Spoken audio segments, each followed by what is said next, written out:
Ձեր հայրը հայրենական մեծ պատերազմի այո մասնակից է։ Այսօր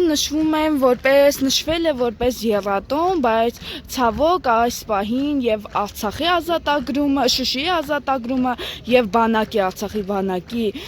ձևավորումը մենք կարող ենք նշել, կարող ենք չէ, ձեր համար ցավ է այսօր գալ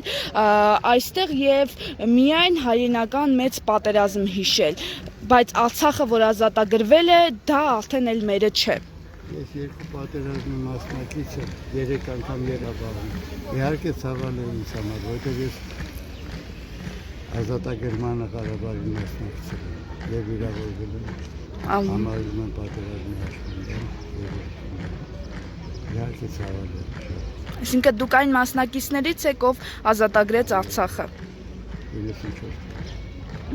Եվ այսօր Նիկոլ Փաշինյանը ասում է, որ մենք չենք կարող տալ Արցախի անունը, եւ հիշենք, որ հենց Նիկոլ Փաշինյանն էր, որ Հայաստանը ճանաչում էր, Արցախը ճանաչում էր Հայաստանի կազմում, ասում էր Արցախը Հայաստան է եւ վերջ, սակայն նա տվեց Ադրբեջանին Արցախը։ Այս մասով ինչ կասեք։ Չեմ կարող ասել։ Մասը ոչինչ չեմ կարող ասել։ Ղեկավարությունը։ Իսկ ցավալ է ինձ համար շատ։ Իսկ հաջողվի ջնջել։ Ափսոս այդքան 3 սերունդ կոտորվեց, 3 սերունդ, մի սերունդ չի, 3 սերունդ։ 3 սերունդ նկատի ունեմ, որ տղաք ունենար, թորք ունենար, այդ սերունդները չէ։ Ամուսնաները շատ ցավալ է, ինչ այս փաստը սա է։ Փաշինյանին կհաջողվի ջնջել հիշողություններից բոլորի Արցախը։ Հիշողությունը մարդու մեջ տպավորվում է։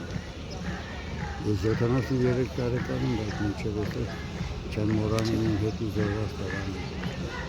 Եվ մոտիկ ընկերներ եմ շատ մոտիկ։ Ոնց կարող եմ մոռանալ։ Բացառվում։ Իմ հետ կտանեմ այդ հիշողությունը։ Բայց չեք։